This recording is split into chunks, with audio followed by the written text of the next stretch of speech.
গোলাম হয়েছি। আমাদের সামনে যুবকেরা, ইয়াংয়েরা, কচিকাঁচা বাচ্চারা সিরিয়াল দিয়ে মিছিলে নেমেছে, আর আমরা বন্দুক দিয়ে গুলি করে তাদের বুকটাকে ঝাঁকসা করে দিয়েছিলাম। কথা বলা ঠিক কিনা? কত বড় জালেম আমাদের এই জুলুম ফিরআউন, নমরুদ, কারূনকেও হার মানিয়েছিল, ঠিক কিনা? যার কারণে আল্লাহ ফয়সালা করে দিয়েছে, যা এমন ভাবে পলাবি, পলানের রাস্তা খুঁজে পাবি না, জানবিও না কোন জায়গায় যাবি, ঠিক কিনা বলেন? এমন পৃথিবীর ইতিহাস বিরল।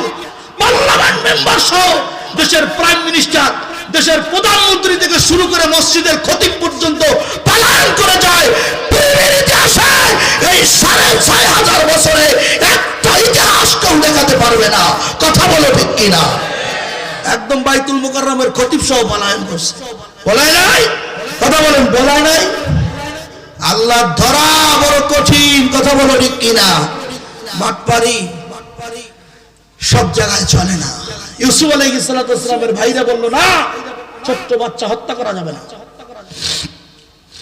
তাদের দিলের ভিতরে মায়া আসছে, কিন্তু আমরা কত বড় নাফরমান, বেঈমান, আমাদের প্রতি একটু মায়া আসলো না। ধরো তো আমাদের সম্পদ, দেশের সম্পদ, ঠিক কিনা বলেন?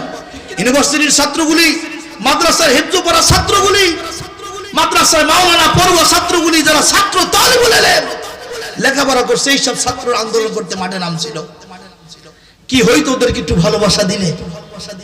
কি হইতো? রক্ত পিপাসু, রক্ত খেতে খেতে খেতে খেতে রক্ত নেশা এমন হয়েছিল, রক্ত ছাড়া আর কিছু চিনত না, ঠিক কিনা বলে? এমন এমন ভাবে রক্ত পিপাসু হয়েছে, রক্ত ছাড়া আর কিছু চেনে না। কত রক্ত লাগবে? রক্তের বন্যা বসায় দিয়েছে, লাশগুলি ফেরত দেয়নি, একদম চাপাবাটি দিয়েছে, তাদের জন্য গোসলের ব্যবস্থাও করা হয়নি। এজন্য শহীদের মাদেরকে বলি, শহীদের পরিবারকে বলি, তোমরা চিন্তা করো না, হতাশ হয়ো না। এ দুনিয়ার পানি থেকে হয়তো তোমার সন্তানের গোসল হয়নি, কিন্তু অপেক্ষা করতেছে তোমার জন্য, তোমার সন্তানের গোসলের জন্য আল্লাহর জান্নাতের পানি। কথা বলো ঠিক কিনা?